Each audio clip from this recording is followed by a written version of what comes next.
अल्पसंख्यक हिंदुओं और ईसाइयों पर अत्याचार रोक पाने में विफल बांग्लादेश की सरकार को एक और बड़ा झटका लगा है। बांग्लादेश अमेरिका से F-16 फाइटर जेट खरीदने की कोशिश कर रहा था, लेकिन अमेरिका ने उसकी पेशकश पे ध्यान नहीं दिया है। अमेरिका ने बांग्लादेश की इस कोशिश को ठंडे बस्ते में डाल दिया है। इससे पहले 1999 में भी बांग्लादेश ने F-16 फाइटर जेट खरीदने की कोशिश की थी। उस समय भी अमेरिका ने उसके प्रस्ताव को रिजेक्ट कर दिया था। अब बांग्लादेश में पिछले 5 अगस्त को तख्ता पलट हो चुका है। वहां जनता की चुनी हुई सरकार को हटा दिया गया है और एक अंतरिम सरकार बांग्लादेश को चला रही है। यूनुस खान के हाथों में फिलहाल सरकार की बागडोर है।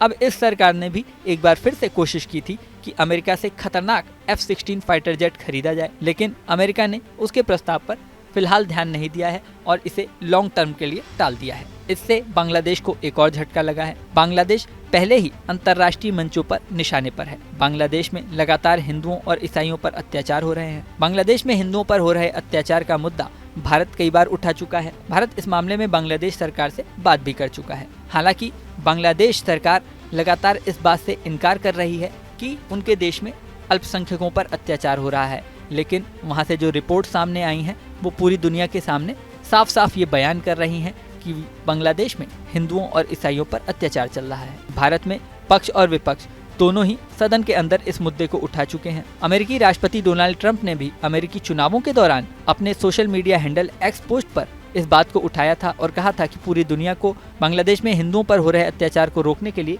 एकजुट होना चाहिए। इस मुद्दे के अलावा 16 दिसंबर 1971 की लड़ाई को लेकर भी बांग्लादेश की सरकार ट्रोल हो रही है। दरअसल 16 दिसंबर 1971 में भारत ने पाकिस्तान की सेना को हराकर पूर्वी और पश्चिमी पाकिस्तान को अलग किया था। पूर्वी पाकिस्तान ही आज बांग्लादेश है।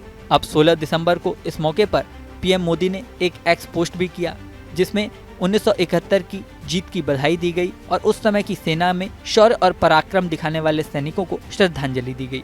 बांग्लादेश के कानून मंत्री आसिफ नजरुल ने इस पर आपत्ति जता दी और उन्होंने कहा कि भारत इस जीत में सिर्फ सहयोगी था। 1971 की जीत बांग्लादेश की जीत थी। इस पोस्ट के बाद नजरुल और बांग्लादेश सरकार ट्रोलर्स के निशाने पे आ गई है।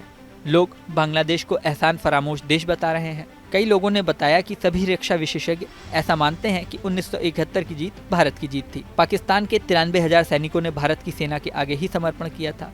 इसके बाद ही पूर्वी पाकिस्तान आजाद हो पाया, जो बांग्लादेश बन पाया। अब कई मुद्दों पर घिरे बांग्लादेश की भविष्य के हालात कैसे होंगे, ये तो समय बताएगा। इस वीडियो में फिलहाल इतना ही। बने रहें न्यूज नेशन के डिजिटल प्लेटफॉर्म पर। न्यूज नेशन अब व्हाट्सएप पर खबरों के ताजा अपडेट के लिए न्यूज नेशन के इस QR कोड को स्कैन करें।